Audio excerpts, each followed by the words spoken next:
आता त्या मीरा सोबत फक्त शाब्दिक चकमक करून काही उपयोग नाहीये. सावध झालीये ती.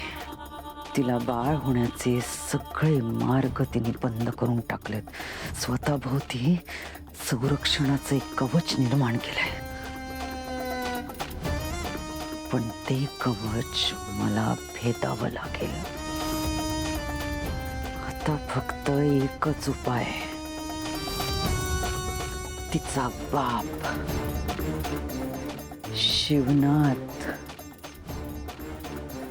जो माझ्या तावडीत आहे,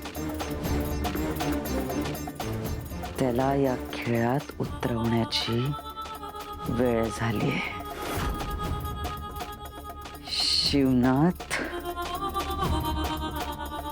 तूच आहेस माझ्या हुकुमाचा एक्का.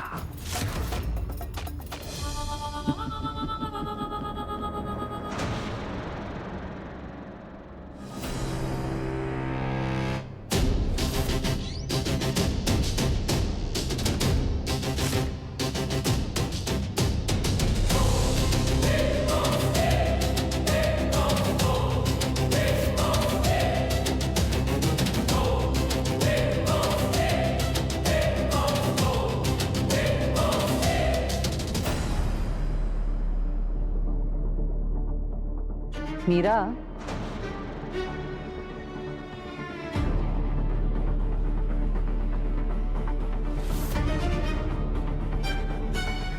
अगं आपण इतकं बोललो, पण एक सांगायचं राहून गेलं. राहून गेली.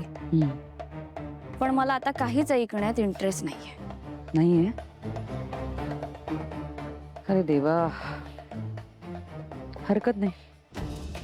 तुझ्या भिकारड्या बापाबद्दल होतं. माझ्या बाबांविषयी एक शब्द जरी बोललीस ना तर काय करशील? मारशील मला का तुझ्या देवी आईला बोलवशील?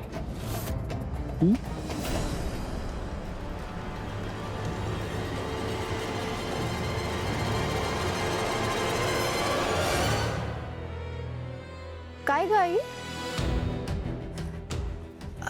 हल्ली तुम्ही असं काय बोलत असता गुपचूप?